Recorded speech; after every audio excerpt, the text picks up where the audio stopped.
Rowan Public Library. All right. Thank you, Amelia. My name is Melissa, and I am the director at Rowan Public Library. RPL is a 4-branch system with our headquarters in Salisbury, North Carolina. So if you're in Salisbury and you hop on I-85 and you go south, in 40 minutes, you'll be in Charlotte. And in 2 hours, if you go north, you'll be in Raleigh. So that kind of gives you an idea of our location. I just mentioned my Zoom background today is in support of the 2022 North Carolina Science Festival. The theme this year is Understanding the Universe. So I thought it would be appropriate to have a universe type Zoom background this week. So I am here today with Elaine Spalding, and Elaine is currently president of the Rowan County Chamber of Commerce, and she has served in this role since May of 2013. Elaine has over 30 years of chamber management experience. She has worked in Kentucky, which is her home state, Oregon, and Texas, along with North Carolina. She is a certified chamber executive and a U.S. Chamber Institute of Management graduate. She has her bachelor degrees in journalism and speech from Murray State University. And in 2020, Elaine was named Chamber Executive of the Year by the Carolina Chamber Executives Association. So I came to know Elaine through my participation in the Chamber's local leadership Rowan course. And this course really opened my eyes as to how chambers of commerce and libraries have many common goals, and we can often find ourselves intersecting in the community in many of the same ways and locations. If you are a new librarian to a community, I'm convinced the Chamber is one of the first places you should visit. If you onboard new library staff, the Chamber should be one of the first field trips you take your new staff member on. I will add that I consider Elaine a dynamo when it comes to promoting the Chamber, promoting local businesses, building awareness of the Chamber, and developing those critical networking opportunities between local officials, nonprofits, small business owners, and businesses owned by women and minorities. So our intent with today's session is to introduce you to the Chamber as a local resource. And maybe when you consider all the different local resources at your disposal, move the local Chamber up a few notches, put it up there close to the top, because they really are very supportive of what local libraries do. And the Chamber and libraries can work together to better serve our local business community in so many ways. We will be opening the Zoom up for you all to share your own examples of how you interact with other community partners, with your own local chambers, or even like your economic development organization. So we really want this to be a participatory Zoom. And also, if you have any questions, feel free to ask Elaine. Just what's the best way to approach my local chamber, or anything along those lines. She is a real live chamber executive, so take advantage of her 30 plus years of knowledge. So without further ado, I welcome Elaine to the Zoom, and I give her the virtual floor. Thank you so much, Melissa. Thank you so much for inviting me to be part of the NC Live. And Amelia, I really appreciate everything that you've done to help make this possible. You've been a great resource as well. But I have to say, our Rowan Library has got to be the best one in the entire state of North Carolina. Melissa's doing a great job. She is a graduate of our Leadership Rowan program and is a great resource for our entire business community. So we do have a wonderful partnership here in Rowan, Salisbury, the entire region, and I'm really, really excited to present with you guys today. And I really would like to make this interactive and have you guys share as much information as you can to help it be a wonderful learning opportunity for you for taking the time to be with us. I am also honored to be speaking with librarians on National Library Week. I picked that up from Melissa's e-news that she just sent out. And I just want you to know that my mom was a librarian, and Melissa didn't even know this. I didn't share it with her, but I love librarians. I respect everything that you do to help all of the citizens of North Carolina, and I'm honored to be with you today.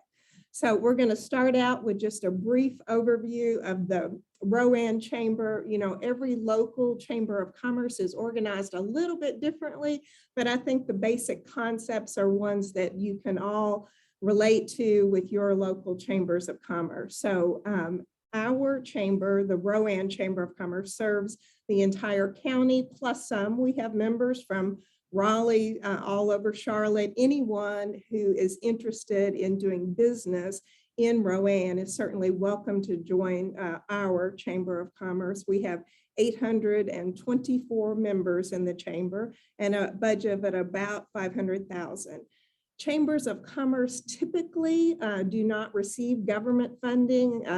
We have members like Rowan County government and the city of Salisbury are members of the chamber, but we typically, chambers of commerce don't receive tax dollar support. So our budgets come from the local business community and the firms who are members of the chamber, and then other programs that we do like the Leadership Rowan program that we've already talked about.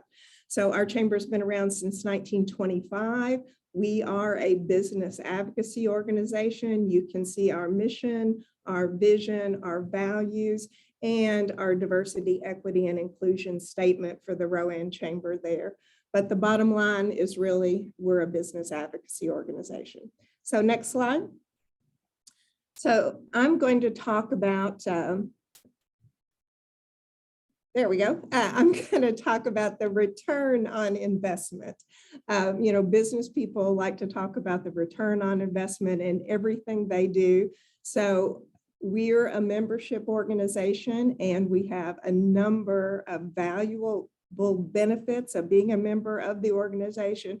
And we capture all the different things our chamber does in 3 different areas: how we advocate for the business community, how we help connect the business community, and how we help businesses improve their own products and services locally.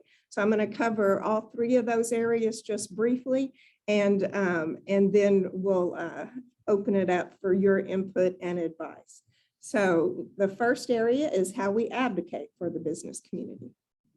So chambers of commerce represent small, medium, and large businesses in the community, but just like the customers that you serve as librarians, you know, different customers have different needs. Market research tells us that our larger employers and the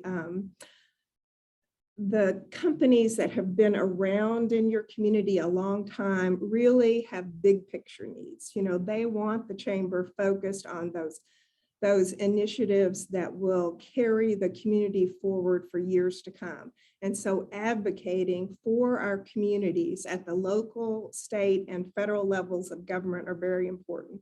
Most chambers of commerce help their community develop a priority project list for funding needs.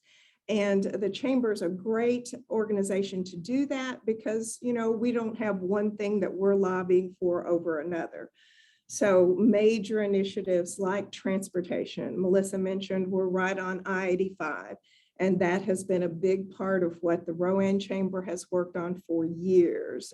We just celebrated our 96th anniversary with our big annual meeting, and talking about the initiatives that the Chamber's worked on over the years has been very, very important to our business community. The Yadkin River Bridge was an initiative several years ago. We recently had a new exit off of I-85 for South Rowan.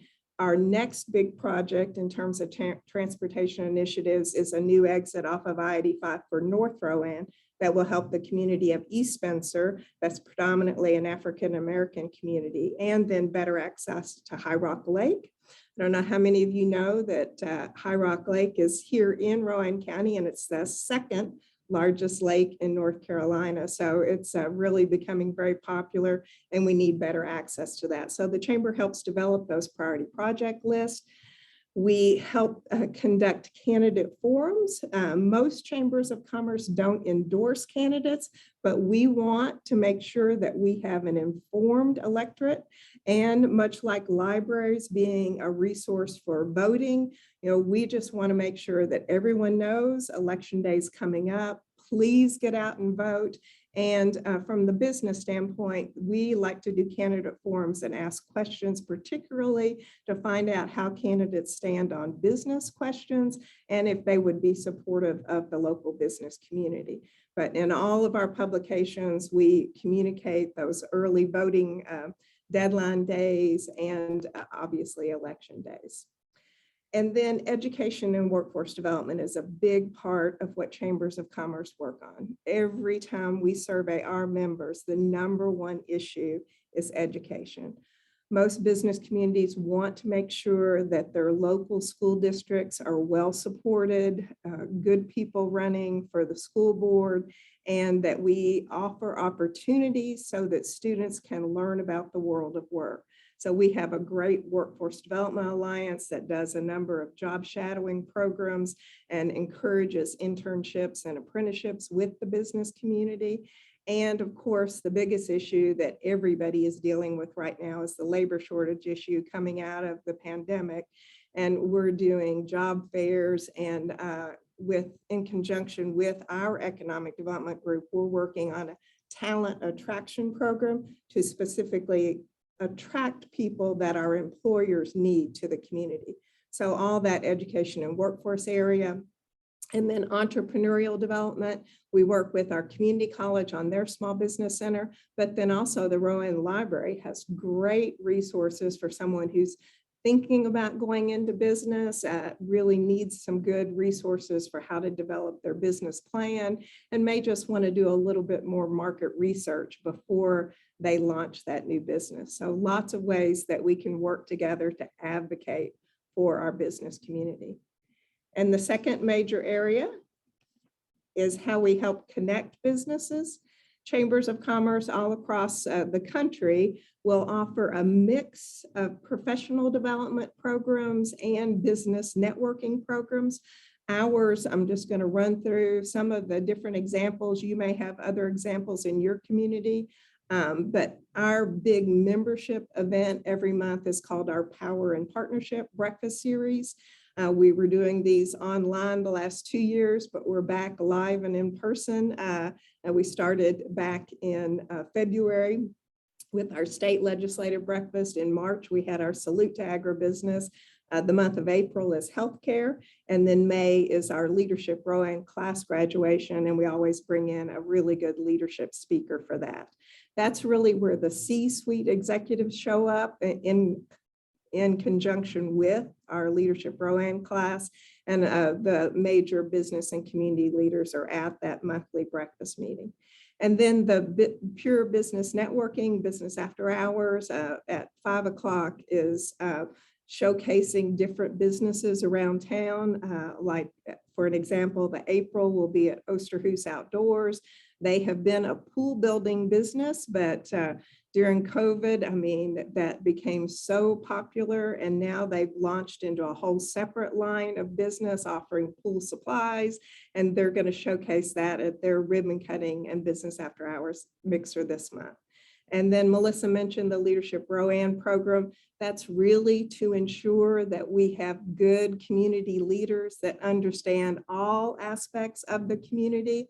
We do an opening retreat that's really focused on diversity, equity, and inclusion. And then every month, there's a day-long session where the class does a deep dive into one aspect of the community. There's an education day and a business day and a government day. But I would say probably the more powerful thing about leadership programs is that the class dynamics. You'll usually have a class of about 30 people, and they become good friends, and they share resources with each other and help each other out with different events and programs that they're having. And if there's a controversial issue in your community, they can reach out to one of their fellow leadership class members and say, hey, can we sit down around the table and discuss this and try and solve this problem? That's the most powerful thing about leadership programs. And the professional development, we have the Disney Institute coming to our community in May, and that whole program is going to be focused on helping our employers address the labor shortage issue. It's on how to really retain your existing employees and attract new employees. And then we do a whole series of kind of peer-to-peer groups, smaller groups that meet that really want to support each other. So we have a women in business group, we have a minority business council, we have a young professionals group, and all of those meet each month, and there'll be a combination of professional development and networking. And really, once they get more comfortable in that small group, they're more likely to come to the larger chamber events, the business after hours and power and partnership. And we do our big annual gala meeting I just talked about. We have an Arts and Ag Farm Tour coming up June 4th. You should all come to Rowan on June the 4th and see our wonderful farms. And we match up artists with our local farms to showcase the very, very rich arts culture here in our community as well. And then we have a fun Dragon Boat Festival that's going to be on July 23rd over on High Rock Lake that I talked about. And if you've never been to a dragon boat race, come to ours. Saturday, July 23rd. It's a lot of fun. It's an ancient Chinese water sport, but it's now the fastest growing water sport in the Southeast. So great team building exercise for our companies. And there are traveling Dragon Boat Club teams that come from all over the Southeast to compete. So it's a great day on the lake. So lots of different ways for members to connect with each other. And then the third area that we're going to talk about is how we help businesses improve. And of course, like every Chamber of Commerce, we've got the brochure rack that's available only to members of the Chamber. They can put out their brochures, their business cards. We also have the online option, obviously linking up our members, and we do the old-fashioned printed directory that Melissa said she's got copies going back to the beginning at the library, and we love that. Now that nobody does phone books anymore, really the Chamber's business directories are a great resource. Usually the front of the guide will sort of be like a newcomer's packet, all the demographic information, major employers, things you need to know about the community when you're thinking about relocating. And then the back will be that alphabetical listing of chamber members, and then by the business category, so that you can see who's a plumber, who do you need to go to in the community. So all of those resources are there, our webpage, our social media. We do ribbon cutting services for members and take out a full page ad in our newspaper that lists all the ribbon cuttings from that last month and congratulate them. And then much like libraries, the Chamber offices in conjunction with tourism and economic development, we have meeting space here in our building. And if our meeting space fills up, then we say, the library has some meeting space too, so you should go check out the library as well. And then we offer member discounts, different programs, much like any association, discounts on Office Depot supplies and a workers' comp plan.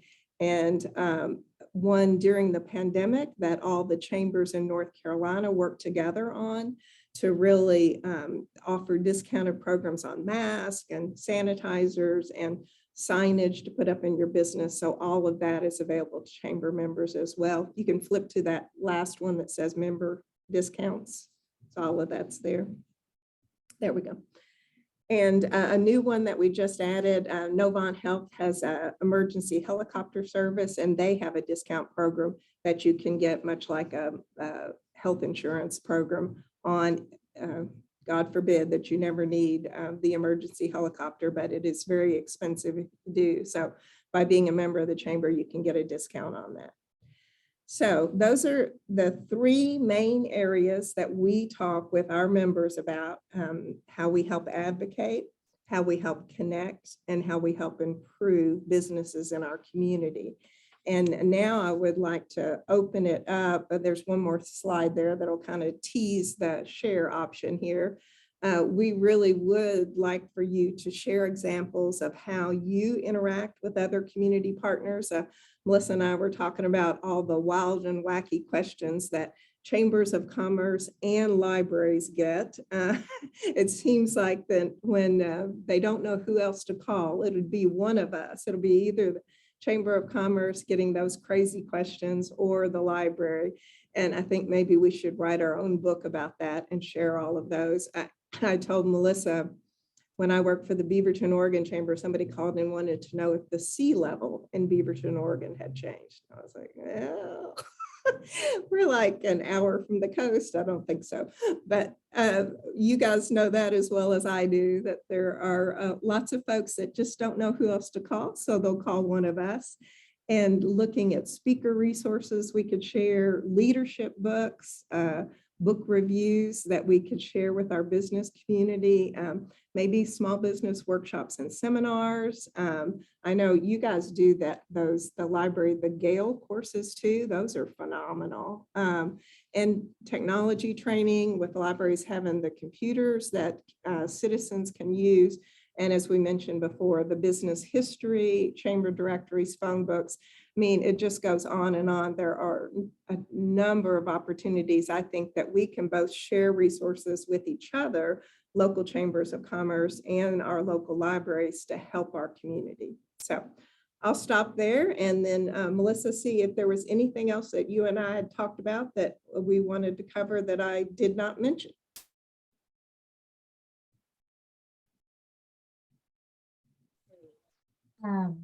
No, I would just, as you're thinking of things to share with the group of how you've interacted with your local chamber or your local business community. When I was preparing for this and talking with Elaine, you know, we have utilized local businesses for, I think the first thing that comes to mind is swag, you know, or goodie bag swag, discount coupons and such for summer reading. But we've also had businesses that have provided props for our summer reading programs. So we've had a group that loaned us a full-size kayak, a tractor, a World War II Jeep, you know, almost life-size stuffed camel. So when you're thinking of, you know, who might have this, there are, you know, local businesses can contribute in a lot of ways that might not be the norm, is just providing some, you know, food for a program. Yeah, those are great ideas. And I think businesses are always looking for opportunities to get their name out and about, and, you know, getting in front of the library and the leadership teams that come through the library. They would certainly appreciate those opportunities. Another thing, if you are a library, if you are part of a county government, a division of county government, or if you are a municipal library or a regional library, you would definitely want to check and find out if that automatically places the library within, you know, a membership of the local chamber. That was something I didn't really realize, but like Rowan County government is part of the chamber as a member. And so that, you know, that's useful to know. If you're part of a regional library system, well, then you might have 2, 3, 4 different, you know, county chamber of commerces that you could, you know, link up with, hook up with. Yeah, yeah, that's true. I mean, you know, in major metro areas, you'll have even, you know, suburban or kind of what we call area council type chambers of commerce that are out there. Yeah. Good. What else? Amelia, can we take down that last slide so I can just see everybody's lovely faces and we can get some interaction going? Absolutely, yeah. There we go. Good.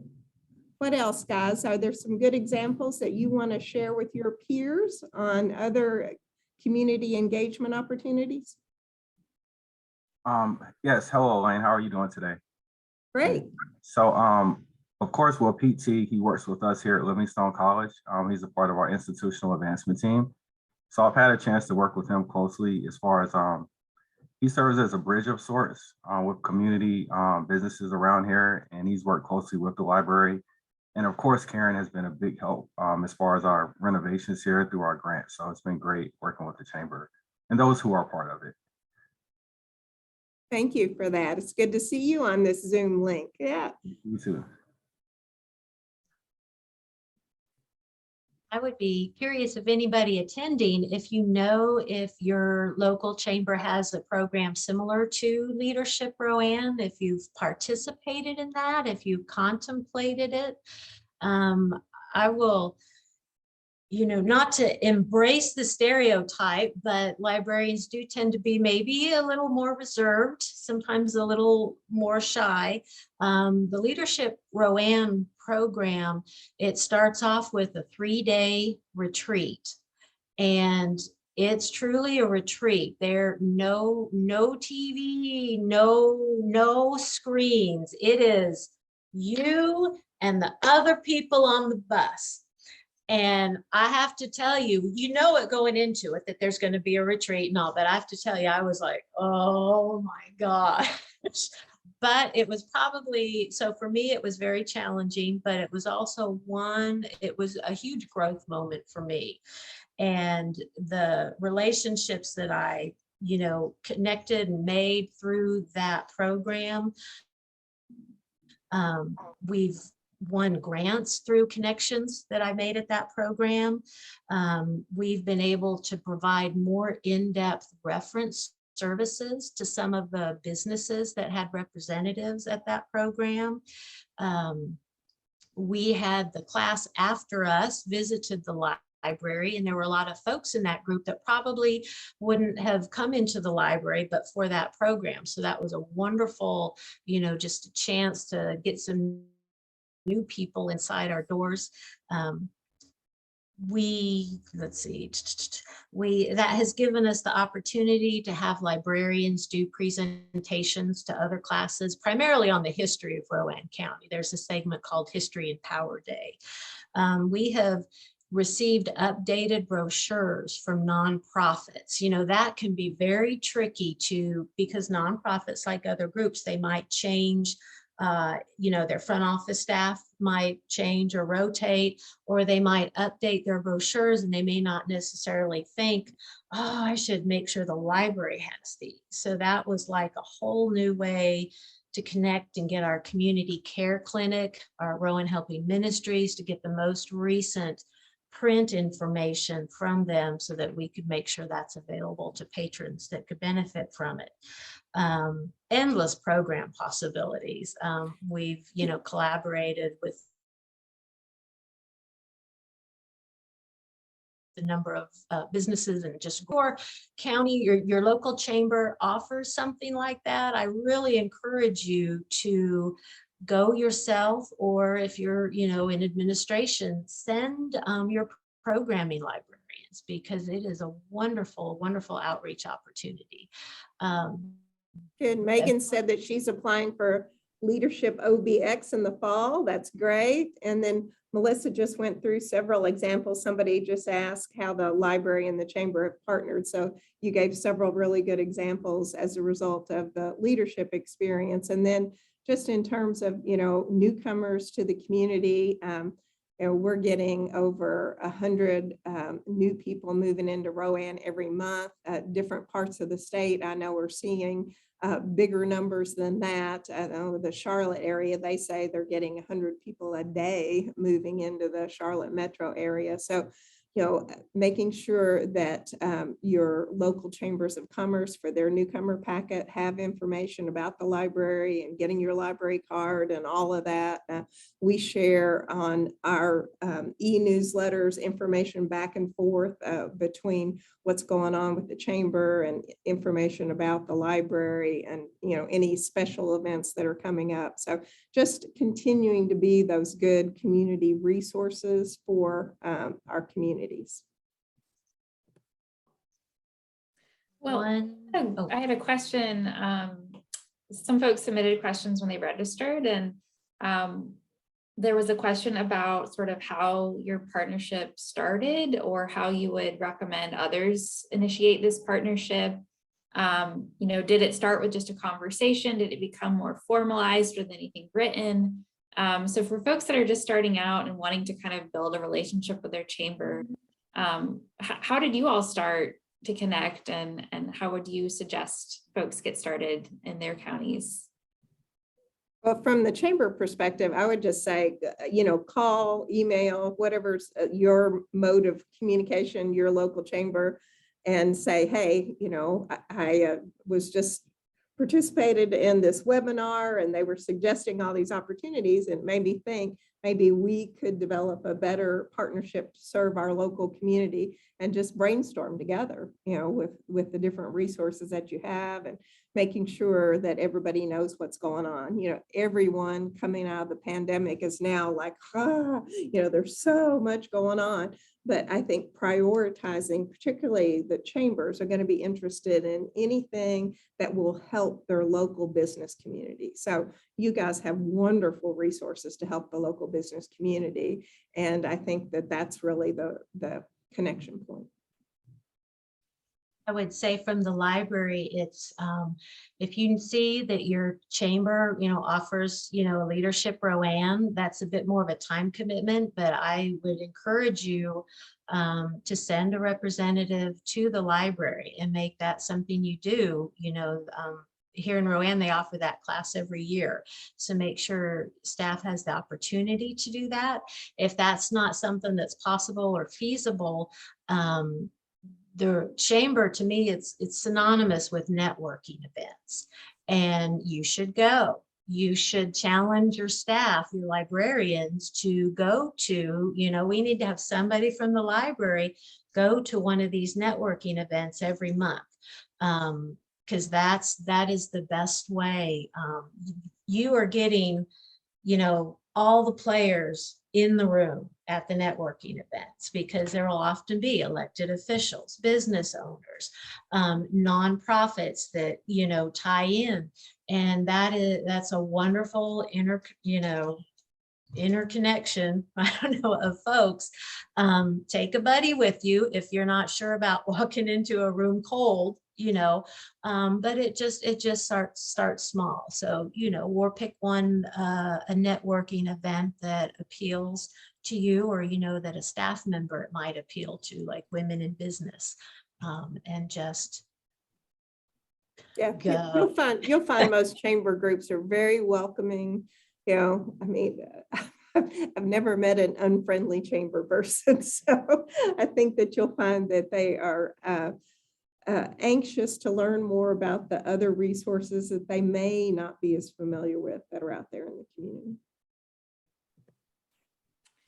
What other ideas or programs do you guys have that you can share with us? Can we steal some good new ideas from you? You guys have some things you're doing with the other local organizations?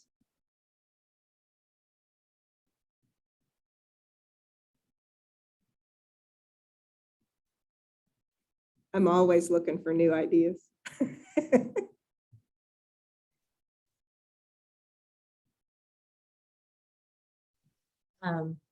I think it is, sometimes libraries may not think the business sector is so in tune to, what the library mission is, but they're friendly, they're open, they're willing. One of my favorite resources, this is the latest one, if you can see this, but in Rowan. It almost matches your background. It does. I'm gonna hold that real slow so it doesn't go woo. But this is the 2022 Talent Attraction Guide. Not too long ago, the library was fundraising for West Branch, a new branch library. And we literally sat down one day with a print guide like this, and we just went through it and thought, okay, who are, some community partners that might be, willing to sponsor part of this campaign or just help with the promotion when it's finally open. But that was, a print resource that the chamber provides. Yeah, thank you, Melissa. Somebody just mentioned in the chat, Amanda, we partner with several workforce development organizations to provide job fairs at the library and to share training opportunities. And I mean, that's an excellent example. As I mentioned before, I mean, that's the biggest need all of our employers have right now is with the labor shortage, trying to attract new employees and trying to get to folks that dropped out of the workforce scene for whatever reason during COVID, and now, may be ready to dip their toe back in that water. So we need as much help as we can get from our libraries to encourage people to get out to those job fairs, get their resume updated at the library, and come out and engage, because the employers have wonderful opportunities. Great jobs, great benefits. I mean, there's some fantastic perks that are being offered right now to get people back into the workforce. The library can offer space for that event, for a job fair. You can sponsor a job fair.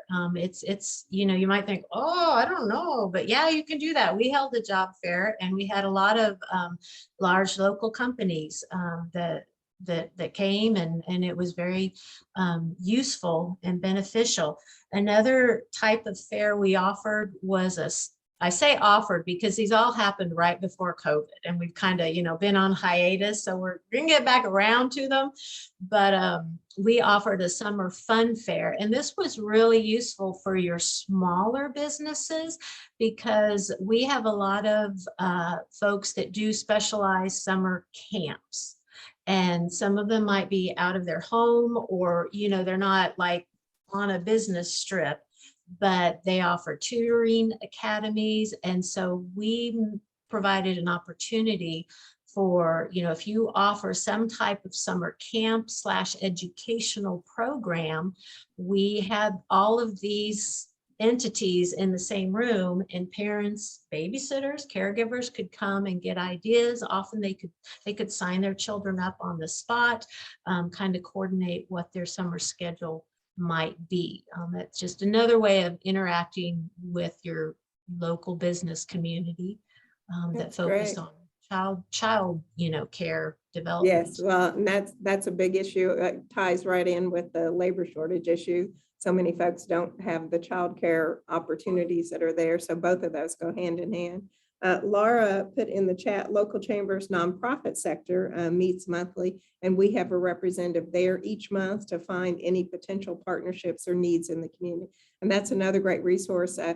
We have a number of not-for-profit organizations that are members of the chamber, and they use it as a networking opportunity for their organizations. They're looking for new volunteers and board members and sponsors for events. So, it's a great support organization just to know who are your good corporate citizens in the community, who's really giving back in the community, and rather than beating your head against the wall against, there are some of the big box stores that will never get involved in a local community. And so, move on and go to the ones who are active and engaged in the local community. I'll add, if you, have participate in, your library board of directors or your friends, board of directors, or if you have a foundation, chamber events are a great way to maybe discover some new board members, representation on your boards from different segments of the community. That's a wonderful, a good outcome for the library by going to these, but just to become more familiar and generate some of that board representation that can be tricky to develop. Yeah, I mean, everybody's got a hot button. You just have to find out, those individuals that are out there that may have been in Melissa's class, leadership Rowan class, other groups within the chamber, maybe they're very, very passionate about local libraries and they want to be involved. So you find that out by getting to know people better and having that chance to just talk with them casually at a networking event. Well, Elaine, as you were talking about like labor shortage, it made me think about the academic libraries that we have. So libraries at universities and colleges. In your experience, are chambers in higher education, do they ever partner, or do you see an opportunity for partnership between educational institutes and local business? Seems like a Yes, well, could be made. Well, Gregory's here from Livingstone, see? Yeah. And we are very blessed in this community, for a small community, to have 4 higher education facilities here. We have our community college, Rowan Chamber Community College, Livingstone College, Catawba College, and Hood Theological Seminary. And so we work in conjunction with our higher ed facilities very, very well. The libraries in particular have been great resources for us. There are a number of initiatives that are coming with this new talent attraction plan, trying to keep the recent college graduates at Livingstone and Catawba and RCCC here in our community because of the labor shortage, that we really want to keep them here. We don't want them to go off to Atlanta or somewhere else. And so there are some specific strategies that we'll even be working more closely with our libraries. There are a number of libraries that I know of across the country that help their local chambers with economic analysis. Maybe they do a quarterly report that pulls together all the information of unemployment stats, demographics, trend changes in your community. And that really helps, the college students, if they're working on some papers. It also helps the business community. If somebody needs to do that business plan and they need the most up-to-date, statistics so that they're putting together their marketing plan, or maybe they're going for a bank loan and they want to have the most up-to-date statistics on their local community. You can even do a deeper dive into that industry segment and the changes that we've seen in the community. So I think that the university libraries, gosh, are extremely important to our local communities. I'll pose a question I'm curious about. One thing I was getting ready to, I guess, dive more deeply into is in Rowan County, we recently, in past years, we've gotten a number of large employers with the Chewy Distribution Center. And so when I'm thinking of those places, I'm thinking, gosh, I bet they have a big break room. And so one of my thoughts is, how could I get the library inside those break rooms with maybe a kiosk for checking out digital materials, or just a way to, maybe I could get a librarian in there once every quarter just to talk to employees, see how we could, support and help them.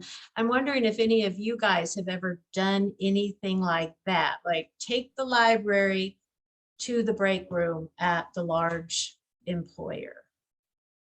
If you have, how'd you do it? What do you recommend? But we have Freightliner. Yeah. And Yeah. that's a tough nut to crack, Elaine. They're tough. But Yes, I'm just they don't want the people offline for very long. Yeah, but in terms of what everybody now is trying to find new ways to keep their employees, and we hear lots of employers talking about, they've totally changed different HR policies of recognizing people on their birthdays and work anniversaries and wedding anniversaries, and maybe you could tie in with their new perks that they're trying to offer to, offer up the library cards and access to the library. Maybe somebody still needs to get their GED, and all of those kind of resources would be really, really helpful to the employers. So it's maybe even not just getting in the break room, but getting a connection with their HR Yes. representative to, Yes. yeah. Yes, yes, yeah. Yeah. I mean, I think the employers that get it are going to offer more and more professional development resources for their employees to keep them happy and to keep them engaged. And so you guys will be a great conduit for that. Somebody said, Stephen said NC Live also provides some business research databases. So that's good for me to know. That is great. And Data Axel has great business and demographic information. Now, what's that? That's one of the resources provided by NC Live. So Okay. free to everyone with a library card in North Carolina. You can, yeah, formerly known as Reference USA. They've rebranded about Okay. a year or two Okay. ago. Okay. I got to yeah. get up to date. Yeah. This has been good for me. I'm writing this down. This is good. Yeah, we had a business, well, it was one of the connections through Leadership Rowan, but it was a company that was needing to know, a list of businesses by their business number. And they were, NCIS, yeah. yes, thank you. And with Data Axle Reference USA, you can pull that and you can parse it down by zip code. So that was, That's great. yeah, Thank they you were for the link. amazed. Yeah, They were I'll amazed. capture that. Like, we Yeah. would pay thousands for this. It's like, just whip out your library card. It's Yeah. online. Well, this is wonderful. I have one final quote I was going to close with it unless anyone has any other resources. Amanda sharing, encouraging all the adult service staff to review the NC Live database trainings, particularly business resources, so that all those inquiries don't fall on me. Yes, divide and conquer. I love that. Good. Anything else? You ready for my final quote? This is my favorite. I'm sure all you librarians know this one. This is Marie Curie.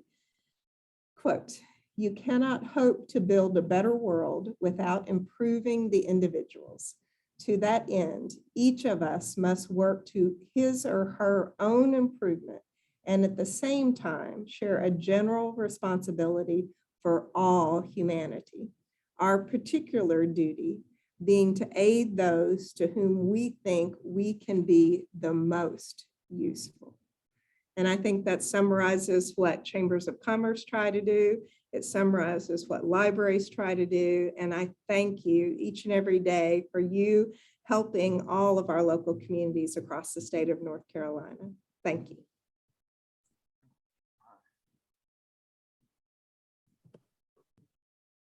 Thank you, Elaine. Thank you, Melissa.